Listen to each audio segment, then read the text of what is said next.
Hi guys, although drive belts were already around in basic form in the time of the ancient Greeks and Romans, they are real high-tech products. Why is this? A drive belt is developed in accordance with specific requirements. Some run in oil, some have to withstand fluctuating temperatures, and others have to transmit special tensile forces. And they must do so over the course of millions of reverse flexing cycles and hundreds of thousands of miles in the engine. And not only efficiently and safely, they also need to run quietly with little vibration. So belts really have their work cut out. To ensure they are capable of all this, every new product is inspected in our R&D test laboratory. Today we'll be looking at how this is done with the help of Tim Fiss. Hi Tim. Hi Stefan. Thanks for finding the time to join us today.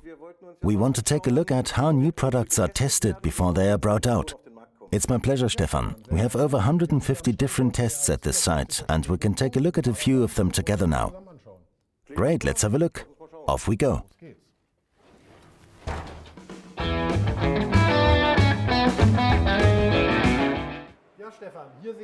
Here we can see the chemical resistance test for our belts that run in oil. The belt is stored in hot oil containing 25% fuel and acidic additives for several hundred hours, after which it is taken to the test rig, where we carefully check whether it meets the criteria for expected product lifetime. What's the point of the belt running in oil? If the timing belt for the camshaft drive runs in oil, it produces around 30% less friction than a chain. That makes a difference of 1 gram of CO2 for every kilometer. The length stability of a timing belt is also 3 to 6 times greater than of a chain, meaning that the engine's timing is maintained more precisely. And this is where you test all sorts of different fluids found in oil. Fluids that can get into oil, as well as all kinds of different oils. We have created several hundred mixtures of oils with acid, with used oil, with soot and with combustion residue as our chemical media, which are then heated here and have the belts placed into them. Afterwards, we test whether the belt is still 100% resistant and has not suffered any adverse effects. This here is our ozone test chamber, where all compounds are tested for ozone resistance. What's the problem with ozone? Ozone is a natural gas that is present everywhere in the air. It is reactive and attacks organic substances such as rubber. Ozone causes cracking on the surface, and it's essential that this is prevented. So here we check all compounds for our timing belts and multi-V belts to ensure they are completely ozone resistant. So it's impossible to prevent ozone coming into contact with the belts? Exactly, it's unavoidable as ozone is everywhere in the air.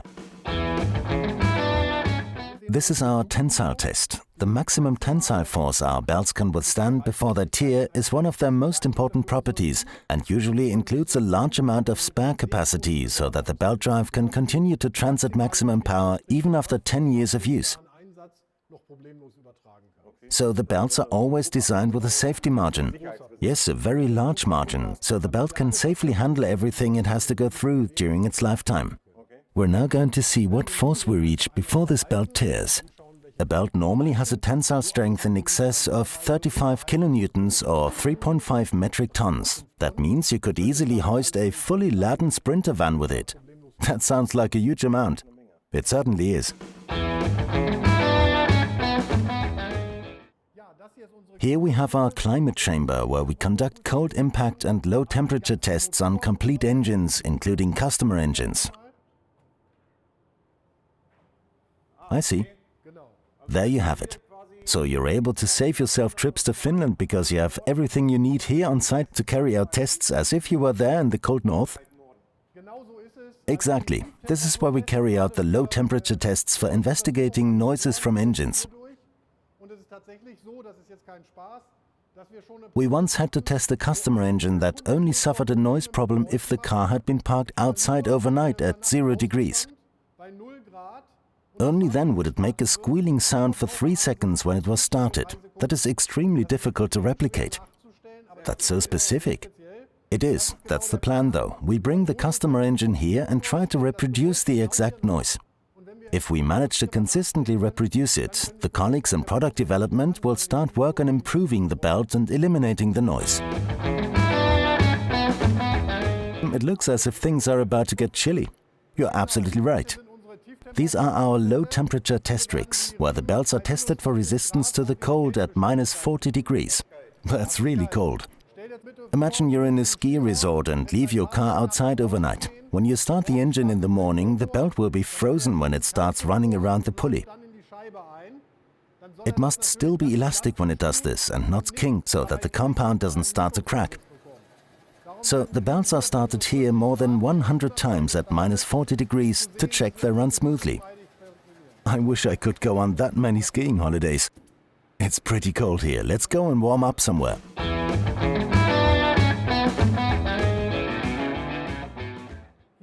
It's about to get much warmer as the test rigs in our endurance testing section run around the clock, so they give off quite a bit of heat.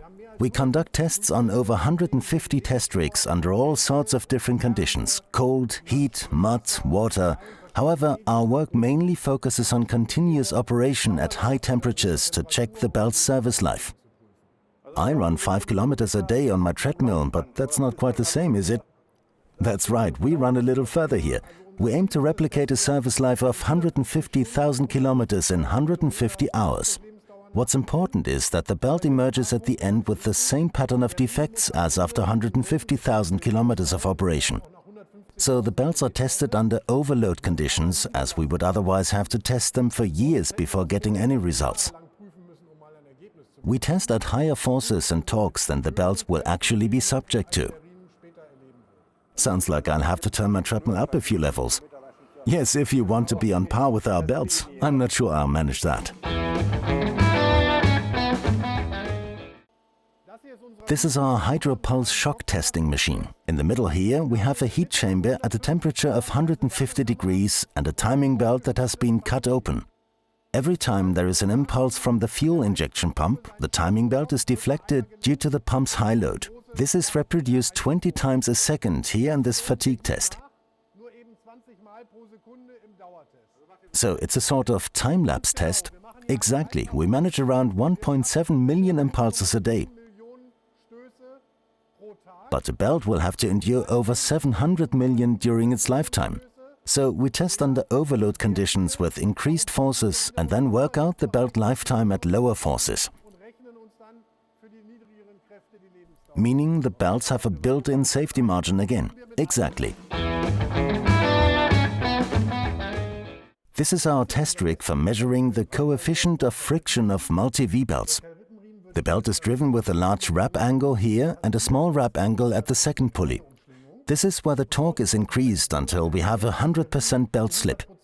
So this is all to do with friction and slip. Exactly. But you need a certain amount of friction and slip, don't you? That's right, we are faced with a bit of a dilemma in fact. On the one hand, we want the coefficient of friction to be as big as possible so that the belt can transmit high torques. On the other hand, we'd like the friction coefficient to be small so that the belt doesn't make any noise if it slips. So we have to aim for somewhere in the middle and maintain that throughout the belt's lifetime.